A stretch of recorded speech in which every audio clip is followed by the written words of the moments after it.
welcome to episode 62 this week. Thank you for listening along if you have done. If you are a recent listener, I would definitely recommend going back all the way to episode number 1 to learn a little bit more about my story. But this week is a solo episode, and what we're going to be talking about is why can't I stop thinking about my pet's last moments? And believe me, I struggled with this for many, many months. And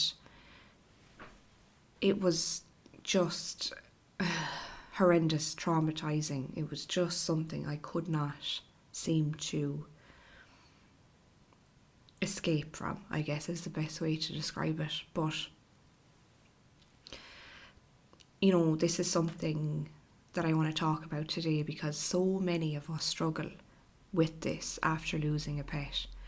And it's like the way our minds fixate on our pet's final moments, whether it was a really peaceful goodbye or whether it was sudden and traumatic. Those last moments have a way of just replaying over and over again in our heads, and to describe it, it's excruciating, it's exhausting. You might find yourself like questioning every decision on the lead up to that moment and wondering if you could have done something differently, or just feeling stuck in the pain of that moment, like constantly. So if that's you right now listening, I want you to know that you're not alone, and more importantly, you don't have to stay like trapped in those final moments. So that's what we're going to talk about today, why this happens and the role guilt plays within it, and some like gentle ways to kind of shift your focus so you can do your best to access those memories that are like your pet's full life, not just like the last day as such. So like why do you replay those final moments? Well, I suppose let's talk about why our minds do this really. And when we experience something deeply emotional or traumatic, like our brains tend to fixate on it in an attempt like to make sense of the situation or what happened. So for example, you know, a month before my dogs died, I went through a very traumatic, difficult breakup, as many of you know, and if you've listened from the beginning. But I was so fixated on that breakup and the circumstances surrounding the breakup, which were very hurtful, betrayal. So it was just something that I found, it was just unbearable. It was constantly in my mind. I was exhausted from asking myself questions. How did I not see this? Where, like, then beginning to see signs of things like that, and just racking my brain all the time. So always searching for answers. That's the way I felt. And also then I felt like that again 4 weeks later when both of my dogs died. This is especially true really if your pet's death was unexpected or sudden, or if you had to make a difficult decision like euthanasia, like on the spot, with not much time to process, to consider what you'd like to happen. I suppose another reason we replay these moments is guilt when it's associated with euthanasia or a traumatic accident where your pet died. So I've spoken to so many people who often say things like, I should have noticed the signs earlier, or maybe if I had gotten them to the vet sooner they'd still be here, and things like that. And if you had to make that heartbreaking decision to let them go, the weight of, did I do the right thing? Did I do it at the right time? Could I have had more time? It's just, those questions are unbearable. That's where the guilt attaches to these moments for you. But here's something that I want you to remember. Like, the love that you had for your pet wasn't defined by their last moments. So I just want to say that again. The love you had for your pet wasn't defined by their last moments. Their life was made up of like thousands of joyful, loving, funny, silly memories that deserve space in your heart too. And I believe deserves the most space in your heart too, not the last moments. It's such an emotional weight, the last goodbye. So saying goodbye is one of the hardest things that we will ever do. And no matter how much we prepare for it, it never feels like enough. If you had to make the decision to euthanize your pet, you might be carrying the weight of that choice, wondering if you had the timing right, was the location right, was the environment right. If your pet died suddenly, you might be struggling with the shock and the lack of time to process it, and maybe struggling with your decisions while in that numbness, feeling, and the feeling of shock, struggling with those decisions that you made for how you honoured your pet, whether it was cremation, burial, whatever that may be. Maybe you're in so much shock that you didn't even have time to think, what would I really like to do now that my pet has died suddenly? So either way, it's important to acknowledge that no goodbye ever feels like perfect. There's always something that we wish we could change. So for example, I'll share this with you. Before my two dogs were buried together in the garden of my family home, there's something that I wish that I could have done before that.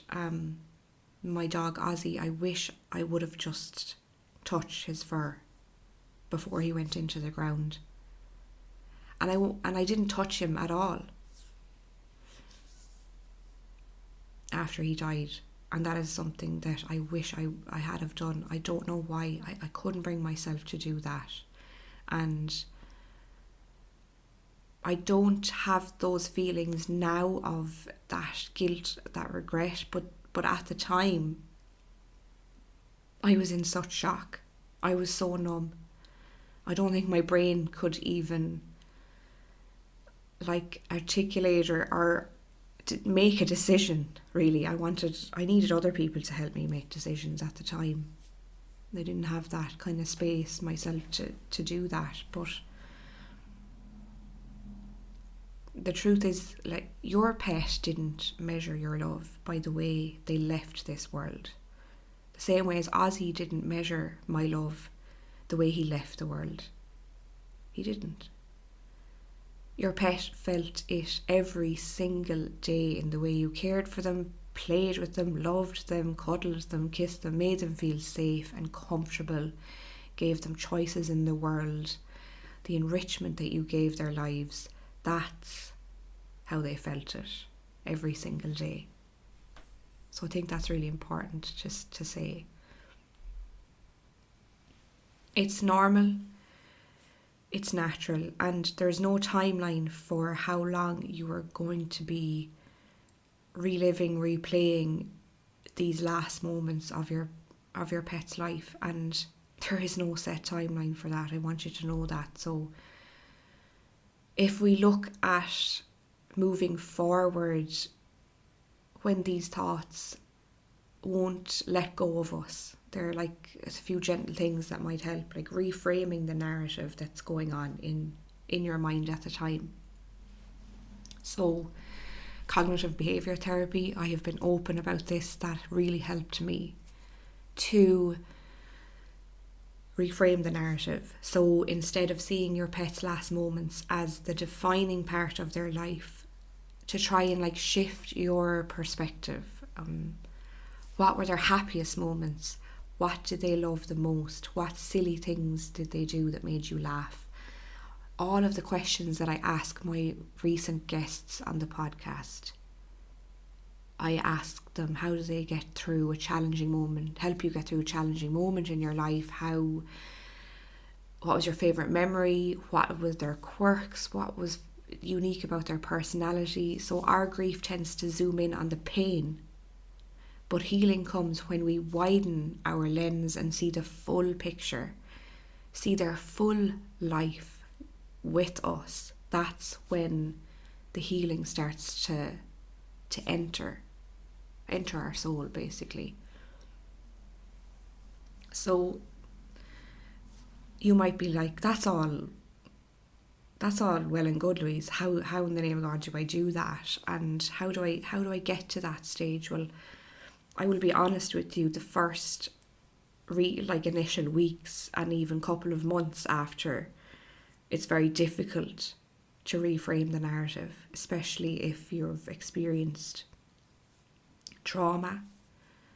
And it doesn't matter the level of trauma, all trauma matters.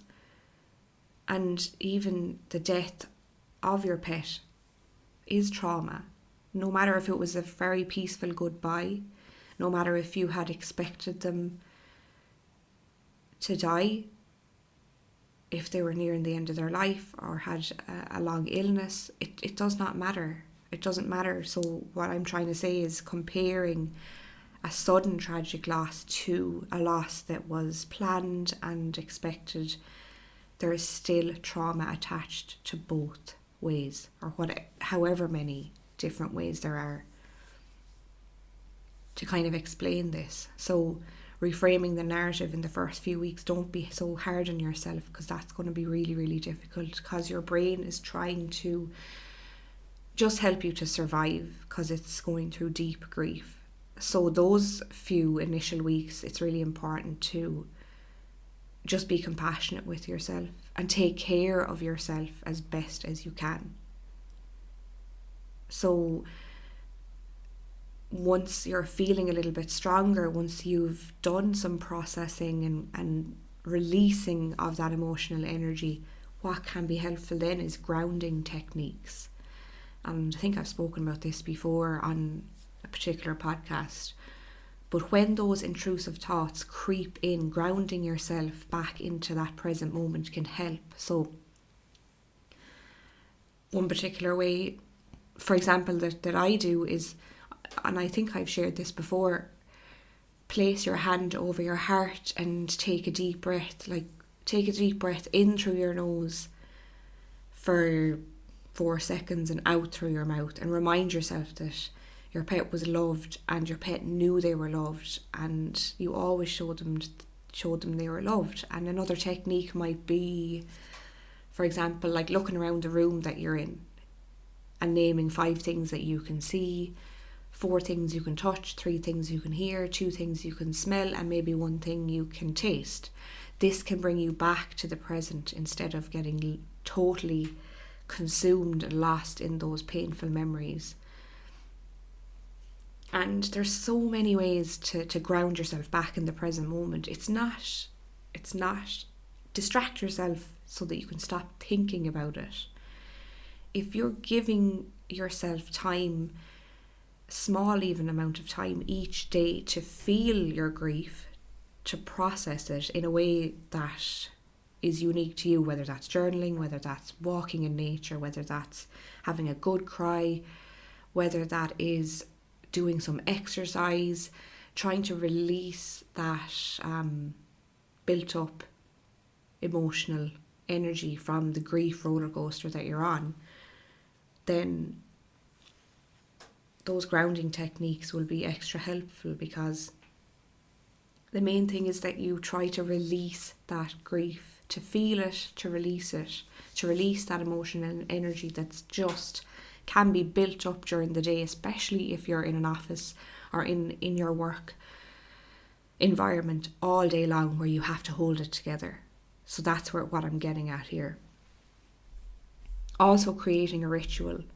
And I talk about this like so much, and you've all heard about how I honour both Ozzy and Moose and all of the different things that I do.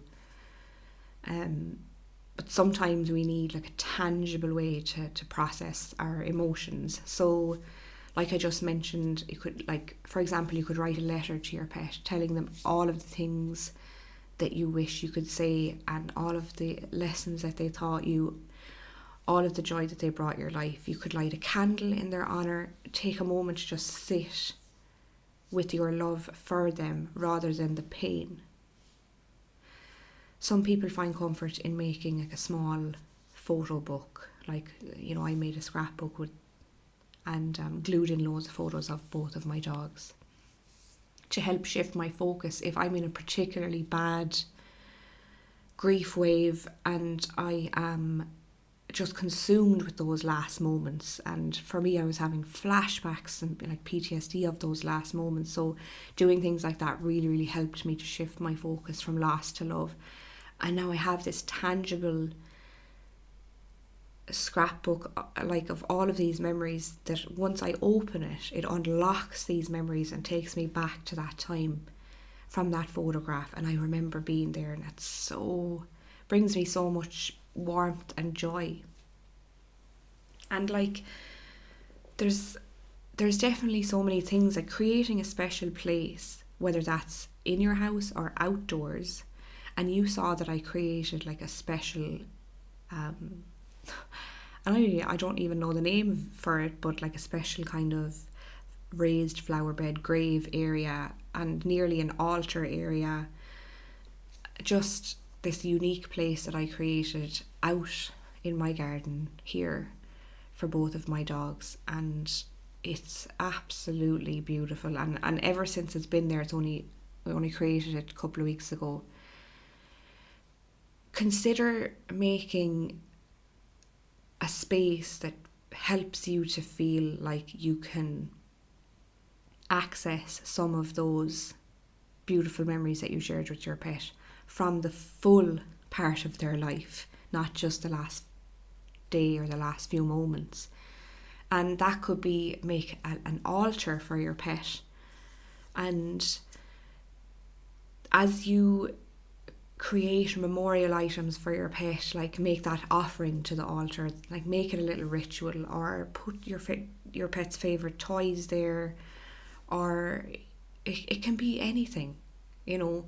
Have a space outside dedicated to them like I've done, and there's just so many ways. Do what you feel guided to doing, like, but creating that ritual and creating a space where you can go when you're feeling completely consumed and overwhelmed by these intrusive thoughts of the last few moments. Trying to go there and then asking yourself, put your hand in your heart and saying, I really want to connect now to the full life of my pet, not just the last moments. And you literally ask for it, and you close your eyes and you think of those moments, and whether that's looking through videos or photos, or whether that's just visualizing a time where you remember your pet being silly, being a lunatic, having the zoomies, just doing the quirk that you always remember them doing, and just visualizing that. And that is also grounding, that is also bringing yourself back to the present moment, and then nearly training your brain to allow yourself to access those favourite memories to help shift your focus from the loss to the love. It's not distraction, it's just to shift focus. So just remember that you don't have to carry this alone, and whether it's talking to a safe person in your life that's in your circle, like I've often shared, a friend, a colleague, a family member, you know, maybe that's somebody online in your pet circle that loves animals, like, or joining a support group or whatever that's like, feeling supportive for you at the time, and simply sharing your thoughts in a safe place. And having others validate your grief can make like the world of difference. And if this episode helped you to feel in any way validated, then amazing. I hope so. Like, if you are struggling with replaying your pet's last moments, just be gentle with yourself. Don't put yourself under pressure. This is a normal part of grief, of the process, and it doesn't mean that you're doing anything wrong. If it's really, really affecting your life, consider talking to a therapist. What have you got to lose if that's something that you feel comfortable doing? But you deserve to remember the love and not the loss. Like, that's the truth. So thank you for spending this time with me today, and I hope that this episode has given you a little comfort, or you found it helpful in some way. I'd love if you could share with me your thoughts on this episode. You can send me an email. My email is in the show notes. And also, next week I will be having an incredible guest on, speaking about her gorgeous cat and all of the amazing things that these two did together. It's just, I'm not even going to share too much about it, but it's such a good episode. And if you haven't already, hit the subscribe button or follow us along. And if you have been getting any comfort from any of these episodes, I would really appreciate a review or a rating if you could be so kind, because it really, really helps to send the podcast to the people who need it. If you are interested in being a guest on the podcast and you would like to share your unique pet loss experience with the listeners and I, please do pop me an email. It's in the show notes. But until next time, take care and be kind to yourself.